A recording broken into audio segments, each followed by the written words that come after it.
welcome to Millennium Sports World. Today we will present local and international sports stories including tennis, auto race, world soccer, baseball, ice hockey, rugby and some more sports news. So let's dive into today's sports world. At first, let's have a look on today's tennis story. Novak Djokovic admitted Saturday that when career-long rival Rafael Nadal retires next year, part of me will be leaving too. Djokovic shares the all-time men's record of 22 Grand Slam titles with Nadal but can break that tie by winning the French Open for a third time. Nadal, the 14-time champion in Paris, is sitting out Roland Garros with a hip injury. With his 37th birthday fast approaching, the Spaniard has admitted that 2024 will likely be his final year on tour. When he announced that he is going to have his last season of his career, I felt part of me is leaving with him too, said Djokovic. It made me think about my career and how long I am going to play. I am not going to make any announcement today, but just reflecting on it. I felt also a little bit emotional about what he was saying. Djokovic holds a 30-29 career age over Nadal, but the Spanish star has been the superior force at Roland Garros with 8 wins in the pair's 10 meetings. Now it's time for some soccer news. Paris Saint-Germain clinched a French record 11th league title on Saturday as Lionel Messi scored in a 1-1 draw away at Strasbourg. Messi's opener was cancelled out by a Kevin Gamero equalizer, but the result gave PSG an unassailable 4-point lead over second-placed Lens with one match of the season remaining. PSG moved ahead of the previous record of 10 titles set by Saint-Etienne in 1981 and which they equaled a year ago under former coach Mauricio Pochettino. It is PSG's 9th title in the last 11 seasons, a period in which they have dominated French football under Qatari ownership. PSG started the penultimate weekend of the season 6 points clear of nearest rivals Lens, with just 6 points to play for and with a far better goal difference. A Lens slip-up would have seen the capital side crowned champions with a game to spare even in defeat. But in the end, they needed the draw as their challengers eased to a 3-0 win over already relegated Ajaccio. Kylian Mbappe set up Messi to put PSG ahead just before the hour with his 16th League One goal this season. Erik ten Hag secured a third-place finish in his first season at Manchester United after a 2-1 win against Fulham in the Premier League on Sunday. The Dutch coach has already led United to triumph in the League Cup and could add to that when his side faces Manchester City in the FA Cup final next week. His team made sure the league campaign ended on a high note with Jadon Sancho and Bruno Fernandes securing victory after Kenny Tete fired Fulham ahead at Old Trafford. Champions League qualification had already been assured after Thursday's 4-1 win against Chelsea, but United needed another victory to be certain of finishing above Newcastle. Tite opened the scoring in the 90th minute and Fulham could have extended its lead in the 26th. But David De Gea denied Alexander Mitrovic from the penalty spot. Sancho evened the score in the 39th after prodding home after Tite challenged Fred in the box. United took the lead in the 55th through Fernandes, who ran beyond the Fulham defense and clipped a shot over Bernd Leno. The win was a club record equaling 27 for United at Old Trafford in all competitions this season and keeps the momentum up heading into the FA Cup final when Ten Hag will hope to add more shine to his debut season. Premier League champion Manchester City lost its final game of the campaign as Eden Pinnock's late goal earned Brentford a 1-0 win and a home and away double over Pep Guardiola's team on Sunday. The centre-back celebrated signing a new 4-year contract earlier in the day by scoring an 85th-minute winner. With the title sewn up last weekend, Guardiola rested some of his big hitters ahead of next weekend's FA Cup final. The Champions League final is 7 days later for City, with Kevin De Bruyne and Jack Grealish missing completely and Erling Haaland left on the bench. It was a scratch City side, and those established stars who did play, like Phil Foden and Riyad Mahrez, had little impact. Brentford still had something to play for, by contrast, as the team was in with a slim chance of qualifying for the Europa Conference League before wins for Tottenham and Aston Villa ultimately wrecked those hopes. Aston Villa ended its 13-year European exile after a Norwich 2-1 win over Brighton in the Premier League on Sunday.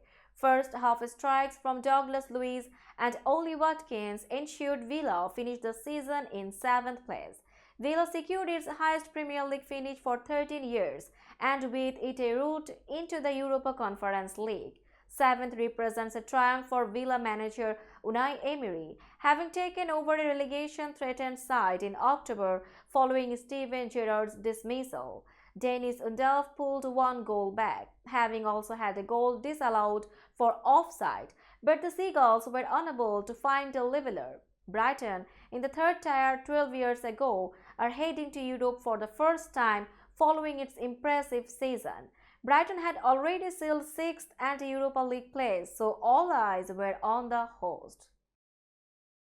Paris Saint-Germain backup goalkeeper Sergio Rico is in serious condition after a horse-riding accident, the French club confirmed Sunday. The 29-year-old Spaniard was on the bench for PSG as they won the Ligue 1 title on Saturday with a 1-1 draw at Strasbourg before heading to Spain, where the accident happened in El Roquillo.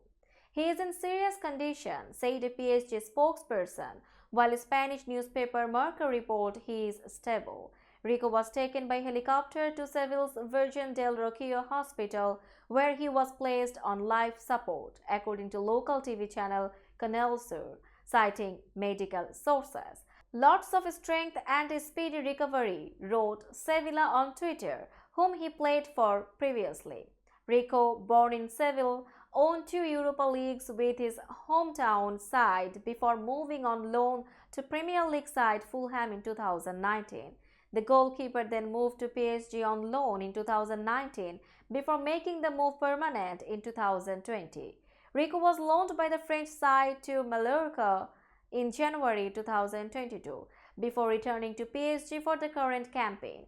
He has made 24 appearances for PSG and has been capped once by the Spanish national team.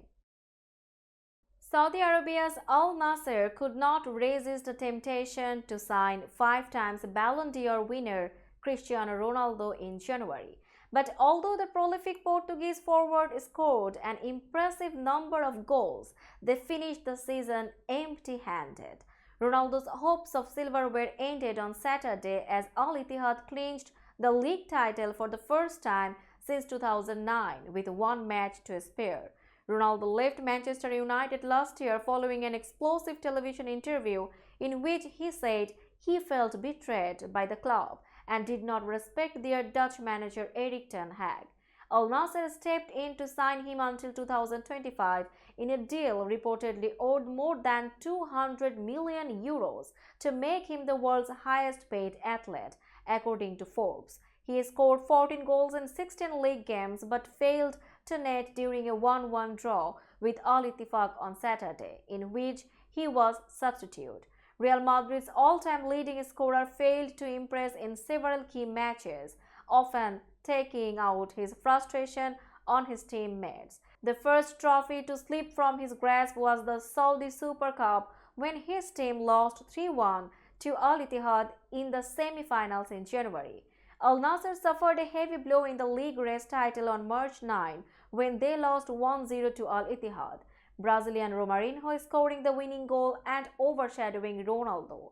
After a draw with Al Fayha last month, Al Nassr sacked coach Rudi Garcia amid reports of disagreements with the players.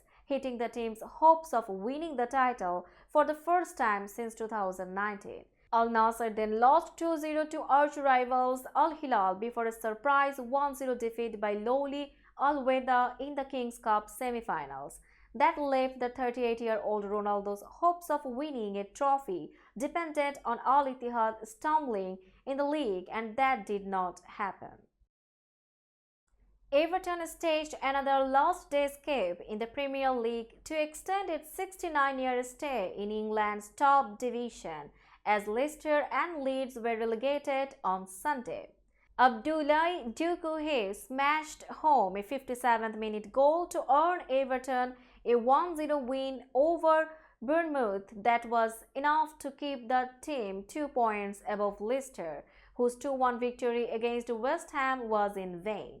Leicester is relegated 7 years after winning the Premier League at pre-season odds of 5,001 in one of sport's great underdog stories.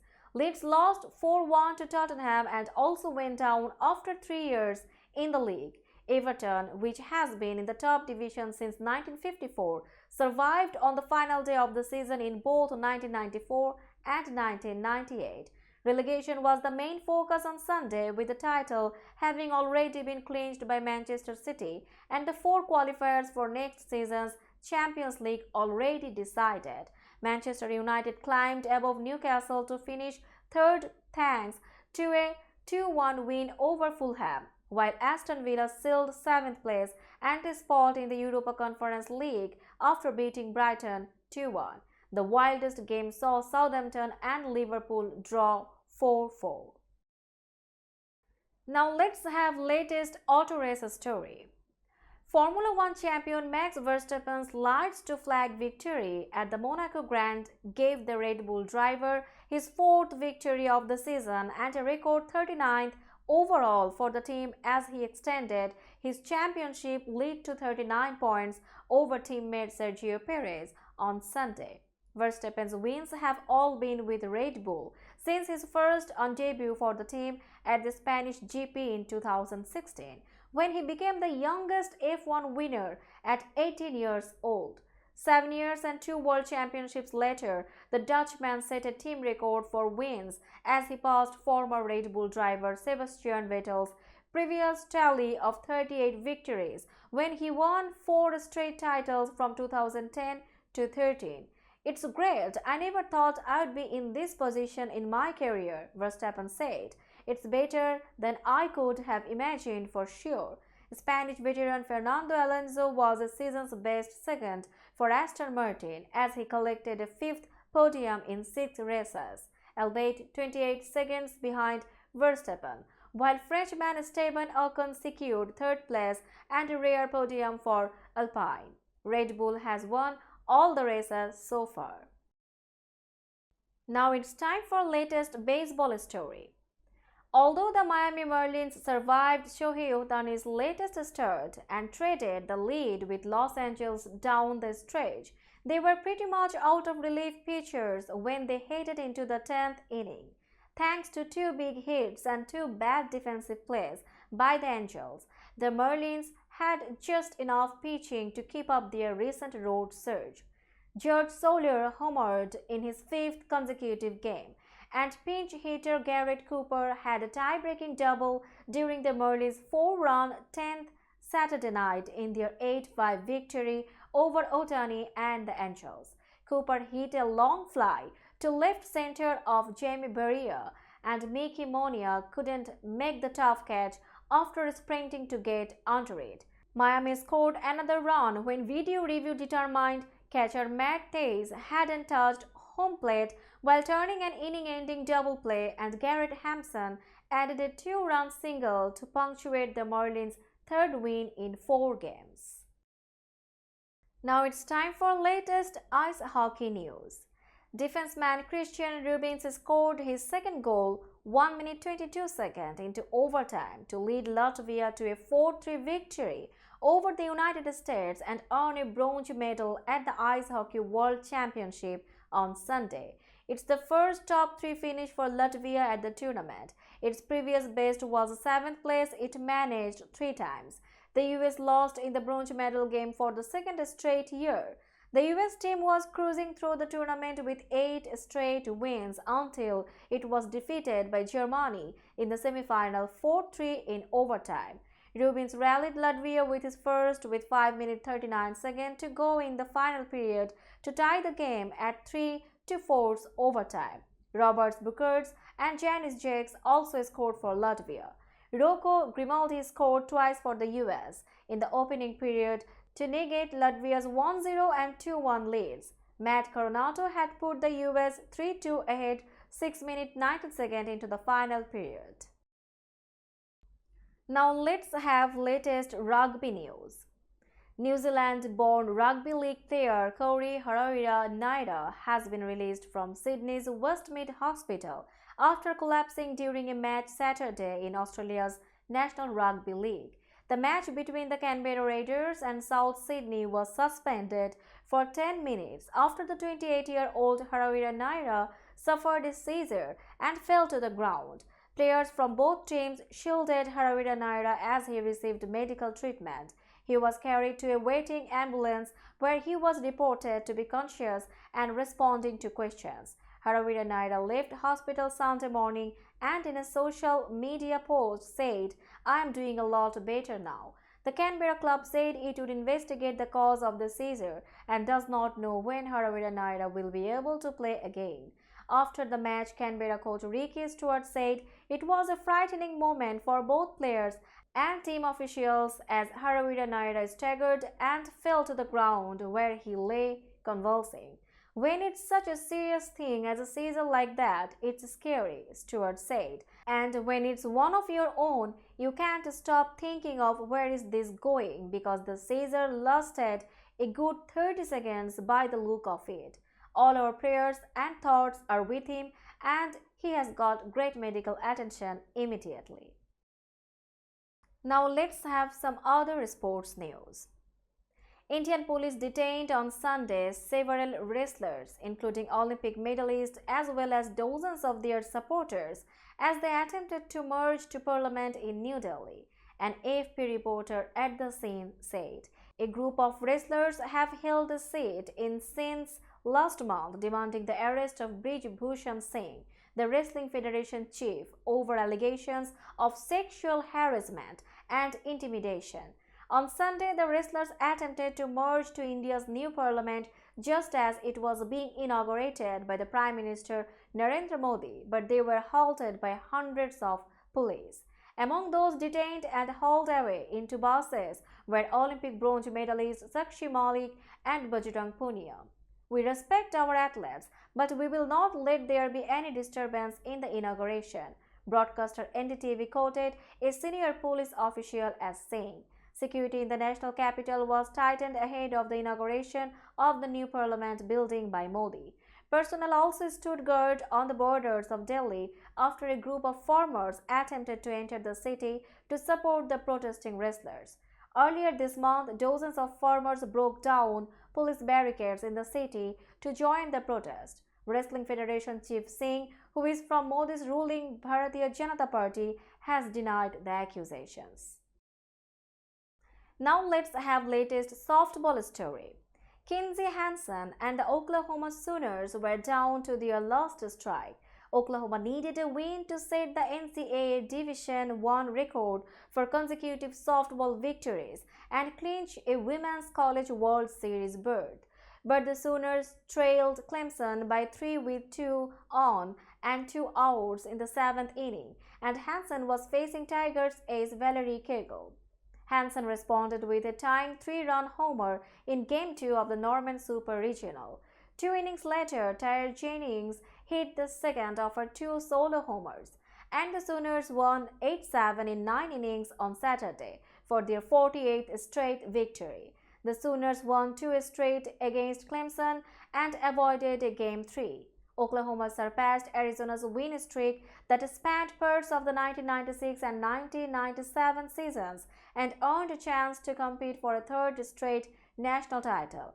Kegel, one of 3 finalists for the U.S. Softball Collegiate Player of the Year award, gave up 4 runs and 4 hits in 3 innings. Oklahoma's Jory Bell got the win for the second straight day. She entered Saturday's game in relief in the bottom of the seventh and allowed just one hit in 3 innings. Now let's have latest cycling stories. Primož Roglic expanded his Grand Tour portfolio by winning the Giro d'Italia on Sunday to add to his 3 Spanish Vuelta titles, while Mark Cavendish won the 21st and final stage less than a week after announcing that he will retire at the end of the season. Roglic, a former ski jumper, became the first Slovenian rider to win the Giro, and he did it in dramatic fashion, claiming the lead in the penultimate stage, taking the pink jersey from Geraint Thomas in Saturday's mountain time trial. It was the direct opposite of what happened in the 2020 Tour de France, when fellow Slovenian Tadej Pogačar took the lead from Roglic in another penultimate day mountain time trial. During the podium celebration, Roglic's son Lev joined him on the stage and seemed more excited than his dad. Riding a pink bike and wearing a pink helmet and pink socks, Roglic took it easy during the mostly ceremonious final stage, a 135-kilometer leg through the cobblestoned streets of Rome that concluded next to the Roman Forum. Cavendish claimed the 54th Grand Tour stage win of his career. British cycling became the latest sports governing body to ban transgender women from competing in the female category of competitive events on Friday, tightening its rules around participation to safeguard the fairness of the sport. Announced after a 9-month policy review, the new rules divide cyclists into female and open categories and will come into effect by the end of 2023. The female category remains for those whose sex was assigned female at birth and transgender men who are yet to begin hormone therapy. The open category will be for male athletes, transgender women and men, non-binary individuals, and those whose sex was assigned male at birth. British cycling CEO John Dutton said he was confident that the governing body has developed policies that both safeguard the fairness of cycle sport competition whilst ensuring all riders have opportunities to participate. The federation apologized to transgender athletes for the long delay in writing a new policy after suspending its previous one last year. Friday's announcement, which follows similar rules set by Swim England and UK Athletics, means 22-year-old British cyclist Emily Bridges will not be able to compete in the female category. Some of the UK's top women riders threatened to boycott the British National Omnium Championships last year over Bridges' inclusion in the female category. Bridges condemned the rule changes in a scathing Instagram post on Friday, calling British cycling a failed organization. That's all in today's sports world. Keep watching Millennium Sports World for latest sports update. Millennium TV US and Millennium News 24 network is transmitted and available to be watched free for all at TVs such as Sony, Samsung, LG, Roku TV, Amazon TV and Apple TV, and also in all European countries and Australia, available with Sky Network, Worldwide Jago TV, Radiant IPTV, Worldwide Jago BD Network and Horizon Satellite globally. Stay connected with us for all types of informative and entertainment program. Thank you.